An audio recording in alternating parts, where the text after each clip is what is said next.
welcome to our interview program on mental health and well-being. Of course, let me introduce myself to you. I am your host for today. I am Padua Gertrude E. And today, we will be discussing our school sports students, mental health, and importance of caring our mental. So, to start it off, I will give you a quick background of our interviewee for today. Today, we are here at Crystalite Kiddie Learning Center Incorporated, which is founded in 2002. Started as preschool only, but now they are offering fully elementary education and following Matatag curriculum. And she is the founder of this school and teacher also, and she is also a mother. And since the school established, and she took up early childhood education, she is Ma'am Lisa Dungo. Go. So, our first question po, Ma'am Lisa. So, how does your unit support students' mental and emotional well-being? Okay. Mga estudyante namin dito sa Crystalite, starting with 2 years old, 2 and a half, hanggang 5 years of age sa preschool. At may kanila silang mga advisors. And then, ang kindergarten namin, or kinder 2, sila yung mas, parang ready to elementary school na. Pero yung mga toddler or nursery, going to K1, sila po yung talagang supported namin. Kasi doon nagsisimula, this is the foundation of education, kaya masyado kami ditong concern sa mga batang ito. Doon namin nakikita na yung may makulit at meron namang may sobrang kulit na hindi na siya normal sa preschool. So, ina-address namin agad ito sa mga magulang upang kami makatulong at isa pa para maging ma-correct yung mga behavior nila. So, thank you po. So, narinig naman natin yung paano sila or paano nila i-support yung mga kinder 1, kinder 2. Kasi nga, at age of 1 to 2 years old, kailangan talaga nila ng parental guidance, which is, kailangan talaga natin silang turuan ng step-by-step process. So, ayan. So, thank you po. So, pangalawang question po. What common stressor or mental health concerns do students usually face? Yung mga, yung iba na observe namin, yung sa simula pa lang parang meron ng hindi normal, yung mga signs na kailangan natin ng special help, kailangan ng help ng mga doktor o kaya ng mga yung mga teachers na meron silang talagang intense background, intense seminar sa mga ganitong situation ng lahat ng mga batang mayroong may disorder. Yan. So makikita na natin yan. Kasi mula pa lang makikita natin yung mga symptoms, katulad yun ng pag nakarinig sila ng mga ingay, laging nakalagay dito sa ang kamay nila, sa ears nila, yun yung signs na yun. Tapos pag naglalaro sila, halimbawa yung mga toys, susunod-sunod rin nila yan. At walang focus, walang eye contact. Yun yung mga tinitingnan natin para makatulong sa parents as well as sa bata, lalo na importante para ma-address agad sa early age nila, ma-address nila kung ano yung kanilang mga needs. So na-discuss naman po ni Ma'am Elisa yung factors na kailangan natin talagang tignan yung mga signs at early age nila. Kasi kung hindi natin titignan yun, may possibility na mas lumala pa. Yes. And hindi natin alam kung kailan sila magpa-process talaga. Yung process nun is ongoing din sa kanila, lalo na din sa parents. So, as a parents, so sa students din na may ganong order, so, huwag kayong mag-hesitate na dumiretso sa mga professional help or sa mga professional. Kasi, lalo na sa mga psychologists, ayan, kasi sila din talaga yung unang-unang factor na dapat natin lapitan pag may nakikita tayong early signs na gano'n. And then, third po, what programs or counseling service are available for those who need emotional support? Yan. So, pag nakita na namin yon yung mga signs na may dapat ay namin mai-correct o makatulong sa mga magulang, na meron kaming IEP na tinatawag, na iyon ay pagtutulong-tulungan. Marami ang members na magtutulong-tulong. Unang-una na, teachers, parents, school owner, at yung therapist. Kapag po nagkakaroon kami ng meeting, i-discuss namin na kami as parents, as school, di-discuss namin doon sa parents na yung ganitong situation ng bata nila.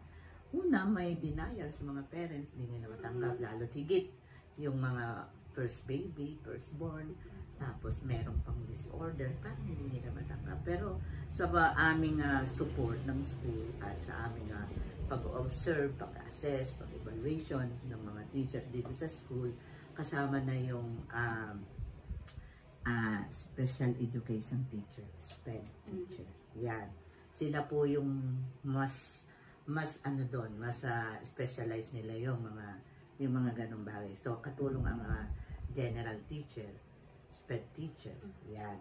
Tapos, doktor, yun nga. And then, mabubuo kami ng kung paano namin How do you maintain confidential and trust with students you assess?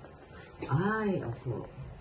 Yun po ay napakahalagang talaga po yung confidentiality talaga between parent lang, teachers, and other members ng makakatulong. Tulad ng therapist, SPED teacher, yun lang po. At hindi po yung makakalabas dahil yung records namin ay sa amin lamang. Sa parents lang at po sa mga involved sa assessment. So, what signs do you look for identification or students who may need psychological?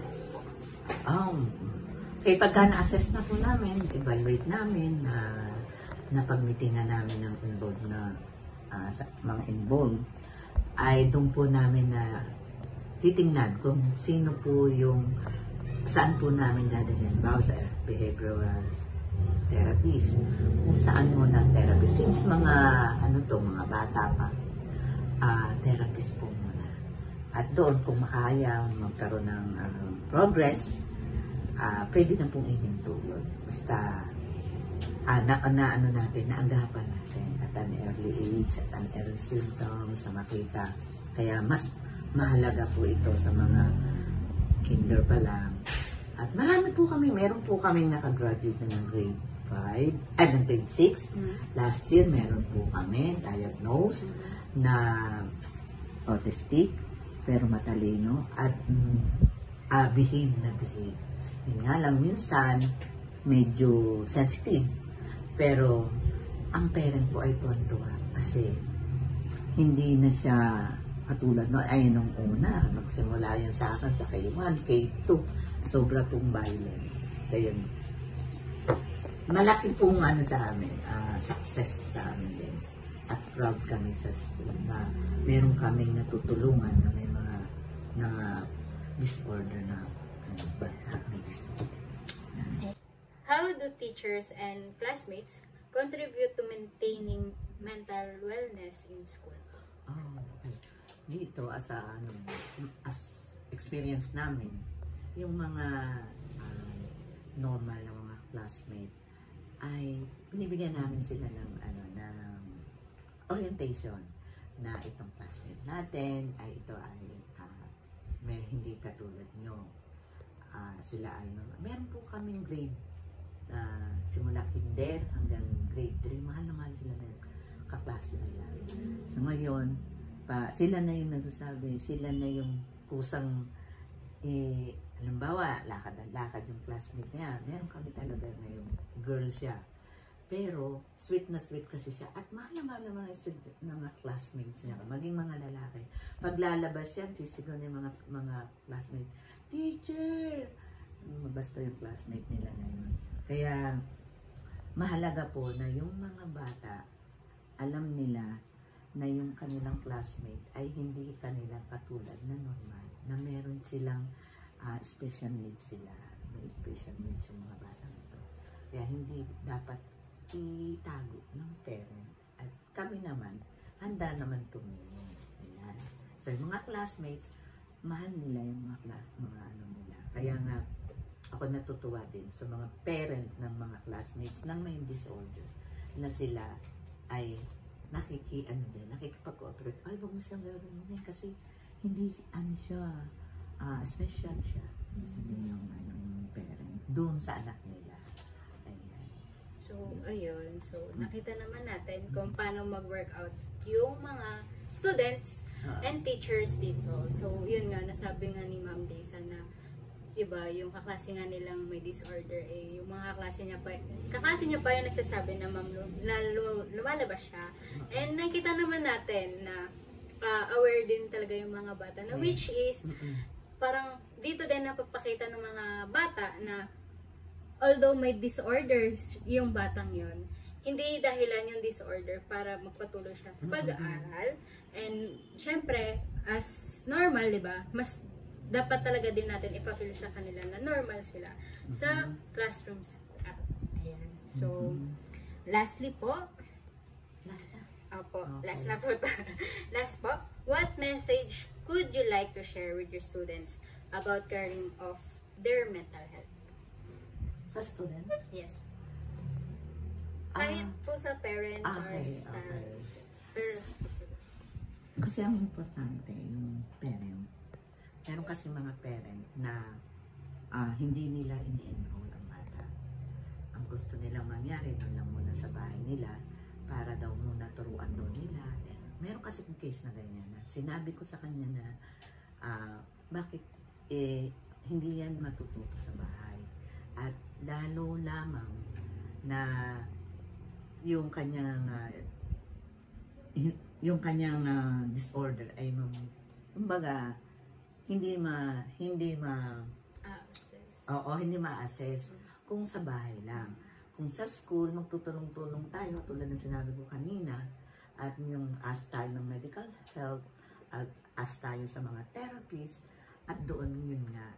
Pero yung parent kasi, parang nahihiya siya na yung bata niya, ganon, tumatakbo, sumisigaw, tapos yung kung ano-anong ginagawa. Parang nahihiya siya sa mga classmates, sa mga parent, ganun din sa schools. Sabi ko hindi natin kagustuhan yan lahat ng bagay na yan. At yan ay nandiyan na. Sabi ko nga kanina, ito ay situation. Hindi ito sakit. Kaya ibinigay ng Lord yan. At tayong mga normal, tayong mga adults, ang siyang tutulong, gagawa ng paraan, ng abot ng ating makakaya upang sila ay makapamuhay ng normal dito sa mundo. Yan. Kung mga talent nila, ang Diyos ay mabuti kasi kahit sila ay mga may special needs o may special jalos, may disorder, meron silang mga talent. Na yun yung ating titingnan kung saan ang kanilang talent, doon natin ino-nurture yung mga ipapasok natin sa kanila. So, hindi natin nineglect.